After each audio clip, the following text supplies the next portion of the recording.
Hello everybody, this is Ryan, also known as MrMightyMcD, and this is a video review of the Gears of War 3 Fenix Rising map pack released 17th of January 2012 on the Xbox 360. For 800 Microsoft points or free with the Gears of War 3 Season Pass in the Fenix Rising map pack, you'll be given a total of 4 brand new maps, an extra being a map remake from Gears of War 1 nonetheless, 4 characters, 2 of which are brand new, no weapon skins, and 2 new playlists to boot that showcase the Fenix Rising maps. Right away I was disappointed with the lack of weapon skins and the character selection. You'll get Freshball, Cole and Savage Cantus, both of which you could obtain before if you played enough in the beta and pre-ordered at a specific game store.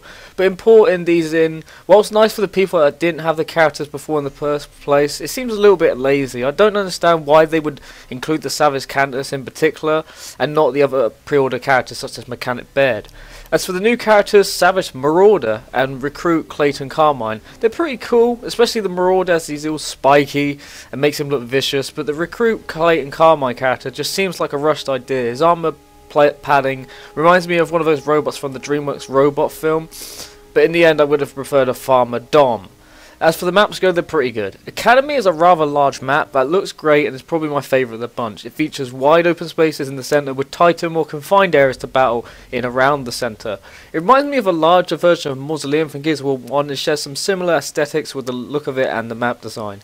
Anvil was probably my least favourite, however. It features quite a lot of little underground areas, quite a few layers and very sharp corners that I do enjoy usually in these maps for games like this, especially in Gears, but this map feels cluttered and somewhat confusing to break down, and the broken down area does suit it rather well and is interesting to look at, but Anvil is not a favourite of mine.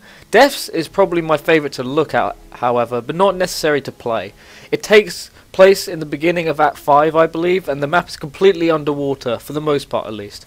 It looks great, with you being able to see the fish and other marine life behind the glass, but the map design isn't too great. It's a bit too open, with very little cover, and it could have done with a bit more in the long hallway. So whilst this is great for boom shots, sniper rifles, and the overall rifles alike, if you're handy with a Nasher shotgun, this map might leave you out of luck unless you're in the spawn areas. The Slab is probably my favourite map to play, but not to look at. It plays very similar to that of the Pit from Halo 3, and that might have been inspiration that Epic Games got from Halo 3. It's easy to navigate, you learn the weapon spawns rather easily. It's somewhat basic in its design, being that it's rather symmetrical. The look of it isn't too great, and Boris designs from Ram's Shadow, I believe, in Act 2 of the game's campaign.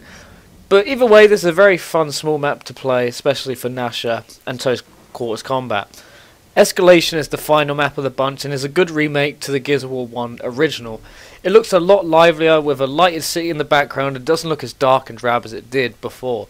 The map design stays largely the same, with some areas being slightly expanded, but it's very, very faithful to the original, and I'm glad it's back. It's also nice to know that all these maps can be played in both the Beast and Horde mode variants. The maps in general are pretty good, with standouts probably being Deaths for its look, the Slab for how it plays, and how it can be a great map for competitive play, and Academy for everything. But in terms of game modes, you haven't got the standard affair, it seems.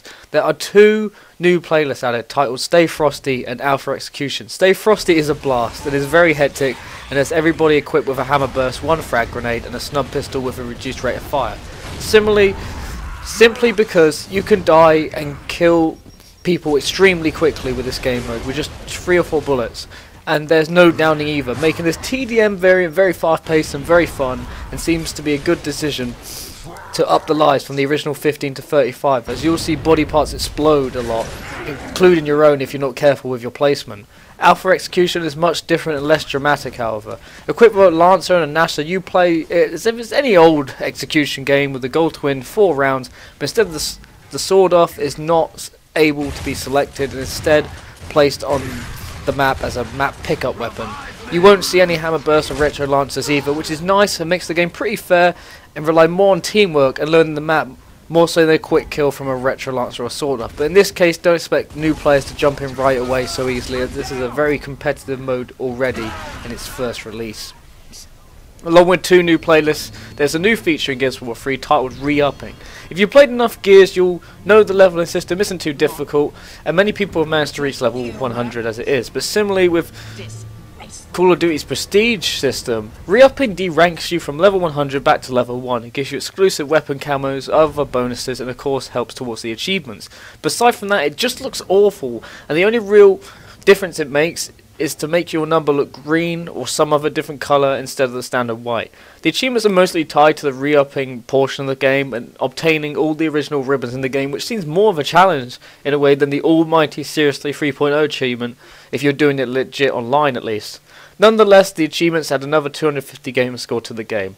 But as a whole, the Fenix Rising map pack is good, but not great in my opinion. If you're really into Gears of War 3, you're going to get regardless from watching my video or not. But if you got 800 Microsoft points, even if you're into the series, I wouldn't bother with this map pack. Only if you want to play with your friends desperately and they have the map pack as well. Instead, for 800 Microsoft points, you can get a really good arcade game for that price. But if you want to add more to your Gears of War 3 experience and maybe some achievement hunting, go ahead. I'm going to give the Fenix Rising map pack a 7 out of 10. I hope you guys enjoy the review. Give it a like if you enjoyed it. Favourite if you would like as well. And subscribe to me to help support me. Alright, I'm going to end this review here. Hope you guys enjoyed it. Take care. Have a nice day. And bye-bye.